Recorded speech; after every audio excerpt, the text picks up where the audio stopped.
Have you ever noticed something bizarre? The minute you stop worrying, everything in your life suddenly gets easier, smoother, like a lock clicking into place. It sounds completely backward, right? Our whole lives we've been taught that to win, you have to meticulously plan, fight relentlessly, and try to control every tiny detail. But here's the truth. The tighter we cling and the more we try to force control, the more life seems to just slip right through our fingers. Carl Jung, the pioneering explorer of the human psyche, recognized this profound paradox. He taught that worry doesn't actually make you stronger. Quite the opposite, in fact. It's an ego defense mechanism, a trick our minds play to mask our feelings of powerlessness in the face of life's stark reality. Let's face it, some things are just never going to be under our control, and in that desperate act of clinging, we pull ourselves out of the present moment and away from our authentic selves.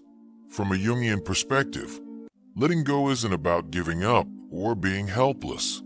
It's an act of radical awakening. When you cease that frantic worrying, all the energy that was trapped in control is finally released. And what happens next is truly mysterious. Life, guided by a hidden intelligence, begins to organize itself into an improbable, strange, and beautiful order. So the big question is, why is something as simple as letting go the true path to freedom? And when we quiet the noise of anxiety, what transformative process really begins deep within our soul? In today's video, we're taking a deep dive into Carl Jung's philosophy to peel back the layers of this seemingly simple paradox. Why everything falls into place only when you stop worrying. Before we continue, I'm offering you a free ebook to thank you for supporting the channel.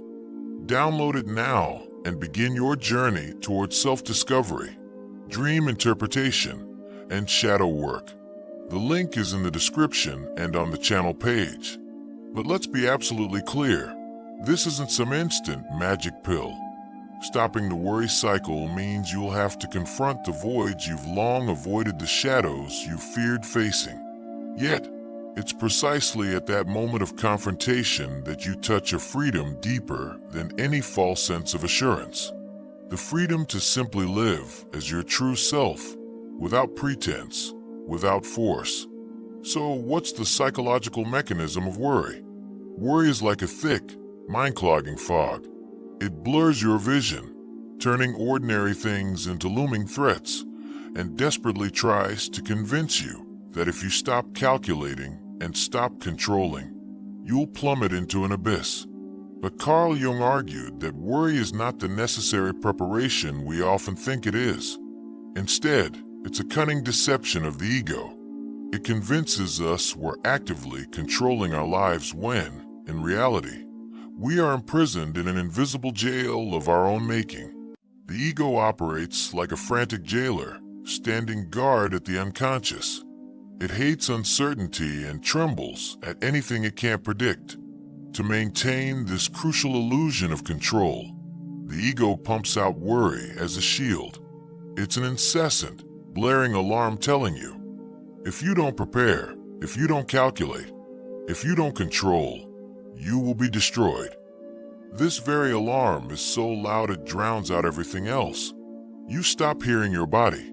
You lose touch with your intuition, and most tragically, you can no longer hear the quiet voice of the self, the deeper, guiding essence within you.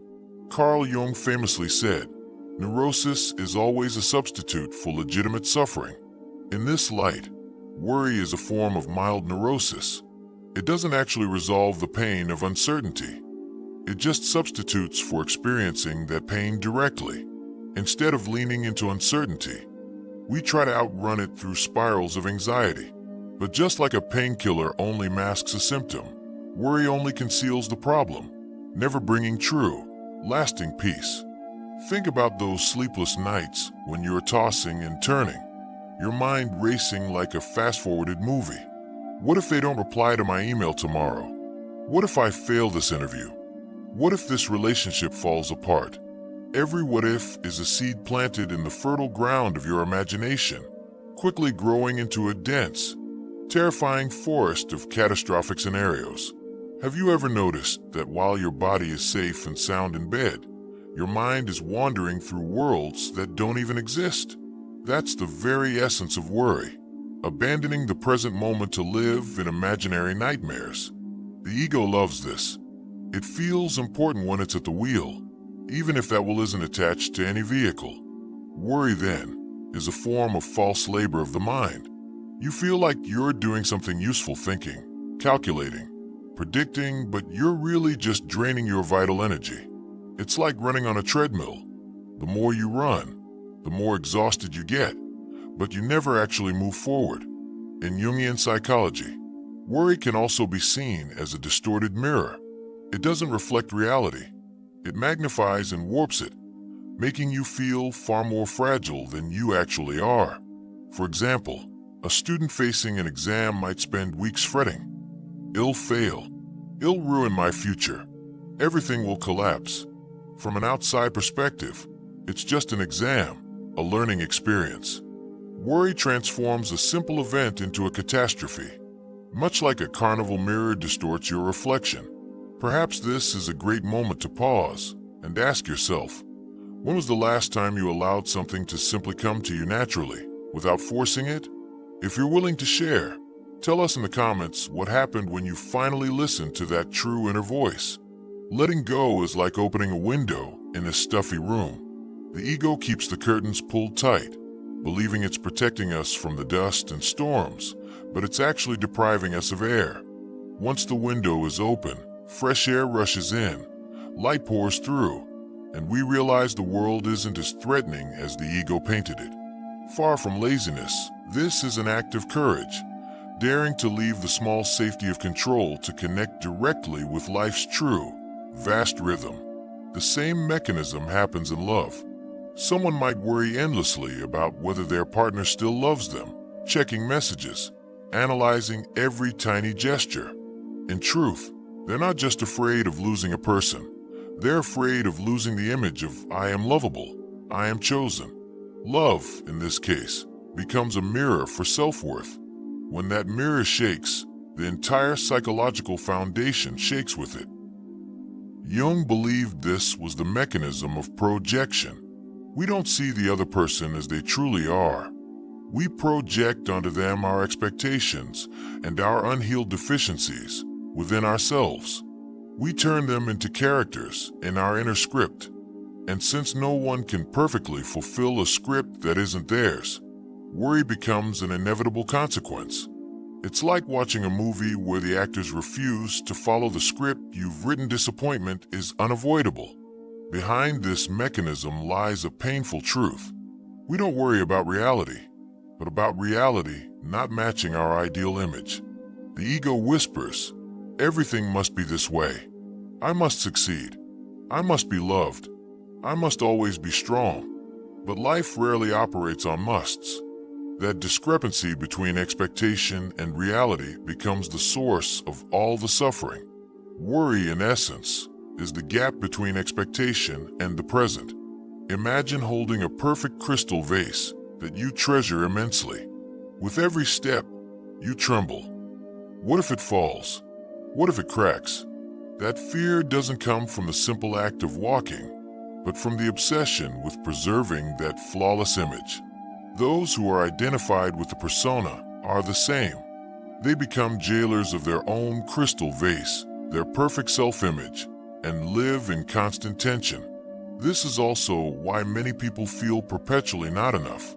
When the persona is inflated, the ego turns life into a stage where one must perform endlessly. They are no longer allowed contradictions, mistakes, or changes. And this state of not allowing spreads worry like a silent disease. They're like exhausted actors backstage, yet they must step out smiling so the audience doesn't notice. Perhaps this is the moment for each of us to pause and ask ourselves, are we protecting real life, or just a mask? If tomorrow all the titles, roles, and images we cling to vanished, could we still recognize who we are? An honest answer will reveal how much we've been living for the mask. Carl Jung reminds us that the persona is merely a bridge between the outer and inner worlds, never the whole person. But when we fully identify with the mask, any tiny crack becomes a catastrophe. A small rebuke can cause sleepless nights. An ordinary failure can turn into an existential crisis. Worry here isn't because the event is too big, but because we've magnified it to threaten our entire identity. Identification with images also leads to a huge paradox. The more we try to maintain perfection, the further we stray from authenticity. A leader afraid of being seen as weak will never dare share their insecurities, thus living in complete isolation. A woman worried about keeping the image of the perfect mother won't allow herself to feel fatigue or anger, thereby accumulating massive hidden stress. Worry becomes the natural consequence of this split between the real self and the permitted image. It's clear that the root cause of worry doesn't lie in external events, but in internal identification. When we place our entire worth in the persona and expectations, any change in life becomes a fatal blow. The ego whispers, if this image shatters, you vanish too. And we believe it, trembling as we protect that image every single second. Carl Jung once stated, "The most terrifying thing is to accept oneself completely." Indeed, as long as we cling to the persona, we'll never dare look at our inner complexity. Now, how to quit from worry to inner freedom. So, the crucial question remains, how do we escape this trap? Carl Jung suggests that the way out isn't about conquering worry, but transforming it. This is a subtle psychological process, a journey where you move from the darkness of anxiety to the light of inner freedom. This process doesn't begin with outward courage, but with quiet inner recognition. When worry surges, the ego's usual reflex is to suppress it. Bury yourself in work, seek external validation, or mask it with busy activities. But Jung encourages the opposite. This is like standing under an awning and watching a storm instead of fleeing it. The storm may rage, but when you stop identifying with it, you realize it's just part of the weather, not the entire sky. For example, someone fearing rejection in a relationship. Instead of trying to control the other person, they turn inward and ask, am I really afraid of losing this person? Or am I afraid of losing the feeling of being loved? That simple question can instantly reveal a deeper layer. The worry isn't about love, but about the void within oneself.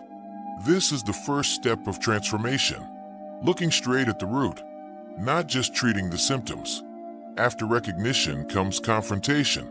Confrontation means allowing yourself to fully experience the emotions you previously avoided. Jung once said, "There's no coming to consciousness without pain." Awakening always comes with pain because it requires you to touch your dark parts. When you dare to sit still with worry, it may manifest as fear of abandonment, fear of failure, or fear of being forgotten. These emotions initially flood in like waves, seeming to drown you. But here is the paradox. The more you allow them to simply pass through, the quicker they dissipate, leaving behind an empty, yet serenely quiet space. Once you move through confrontation, a turning point occurs. The energy that was trapped in worry is released and redistributed. Jung called this the shift of psychic energy. Instead of channeling all your vitality into protecting an image, you suddenly have energy for real living. The person who was once anxious about work may discover joy in creation, no longer obsessed with proving themselves. The one who worried about holding on to love may learn to love freely, realizing they no longer need the other person to affirm their worth. This is the stage where anxiety begins to transform into freedom. Inner freedom, in the Jungian view, isn't a state of no more fear, but the ability to let fear exist without being dominated by it. Like a surfer, you don't need calm seas. You just need balance on the waves. When we learn to stand firm in the midst of worry, we discover a deeper, quiet strength. Jung called this contact with the self the true center of the soul, far beyond the ego. The transformation process is like a caterpillar becoming a butterfly. The caterpillar thinks it's dying as the cocoon envelopes it, but it's actually transforming. Worry is similar. When we let it envelop us, it can feel suffocating. But if we dare to stay in that cocoon, we will see wings beginning to form. Inner freedom isn't escaping the cocoon. It's completing the inner process until one day, the wings unfold. Carl Jung wisely said, "You are what you do, not what you say you'll do." When we stop letting worry define us and choose to become the observer and the learner, we enter freedom. In summary, the transformation process from worry to inner freedom is a three-step journey: recognition, confrontation, and release.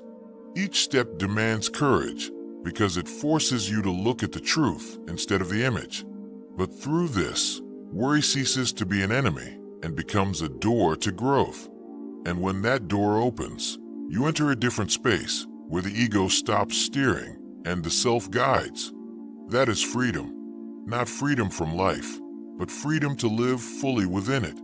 So before continuing, if you feel this journey touches you personally, take a moment to support the channel with a like and subscription. It's not just a way to not miss future content, but also a small commitment to yourself to continue walking the path of transformation and inner freedom. When we stop worrying, everything is allowed to unfold naturally. Precisely when this final release occurs, a curious phenomenon begins to emerge. Life seems to know how to arrange itself.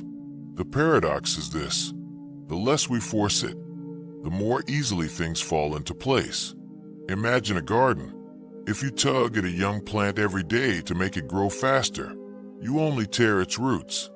But when you simply water it, nurture the soil, and let time and sunlight do their work, the seedling naturally stretches upward. Life is the same. When we stop forcing and stop worrying, we create the necessary space for its natural rhythms to unfold. Letting go of anxiety doesn't mean losing control. It restores to life the right to flow according to its true essence. Jungian psychology suggests that within each person lies a self-organizing principle, what Jung called the self. This is the deepest center, both the core and the compass of your being. When the ego dominates, we see only chaos because it incessantly demands, "It must be this way. It must be that way." But when the ego steps back, the self has a chance to emerge, and we begin to notice an invisible order. Seemingly disconnected events start to align. Opportunities appear at just the right moment, and the pieces of life gradually fit together. A common example is those moments of flow the state artists, athletes, or creators experience when they immerse themselves in their work without obsessing over the outcome. A musician who stops worrying about the audience and just lets the music flow creates a piece that captivates in unexpected ways. A runner who ceases fixating on performance and tunes into the rhythm of their breath suddenly finds they run farther than ever before. When anxiety dissolves, the energy trapped in control is freed, and life unfolds like a seamless stream. On a spiritual level, this is akin to a lake calming its ripples. Only then can it perfectly reflect the sky. Worry is like those ceaseless ripples, distorting the image and preventing us from seeing the full picture. But when we let the lake settle, the sky appears in its entirety, and we realize the truth was always there. We just hadn't given it a chance to reveal itself. Life in a state free of worry becomes a clear mirror, reflecting the essence of things. Interestingly, when we stop worrying, the change isn't just internal, but external too. Someone who once feared failure, upon letting go, often finds success more attainable because they act from clarity rather than fear. Someone who dreaded abandonment, when they release their obsession, builds healthier relationships because their love is no longer bound by possessiveness. Remember the experience of many students before an exam. When consumed by worry, they cram, stress, and their memory falters. But when they finally let go, accepting they'll do their best, knowledge flows effortlessly in the exam room. This isn't luck. It's the natural functioning of the mind when it's no longer choked by anxiety. Similarly, in love, we sometimes exhaust ourselves trying to hold on to someone. But when we stop clinging, that person has the chance to stay with us willingly. And here lies the paradox. True love exists only when it's free to leave. From a psychological perspective, this phenomenon can be explained simply. Worry keeps the nervous system in a state of tension, activating the fight or flight response. In this mode, clarity and intuition are stifled. But when we let go, the nervous system returns to balance, and our higher functions, creativity, connection, and understanding can finally operate. In other words, when we cease worrying, our body and mind become fertile ground for natural growth. It's crucial to understand that stopping worry doesn't mean stopping action. It's not about giving up, it's about shifting your approach. The person who stops worrying still works, loves, and builds their life. But they act from a state of presence, not fear. They're like a rower listening to the river. When the current surges, they steady the oar. When it calms, they ease up. This rhythm of action is no longer driven by anxiety, but by harmony with the flow of reality. Carl Jung called this the alignment of the ego and the self. The ego doesn't vanish. It simply stops acting as a dictator. It makes way for the self, the holistic center, to guide.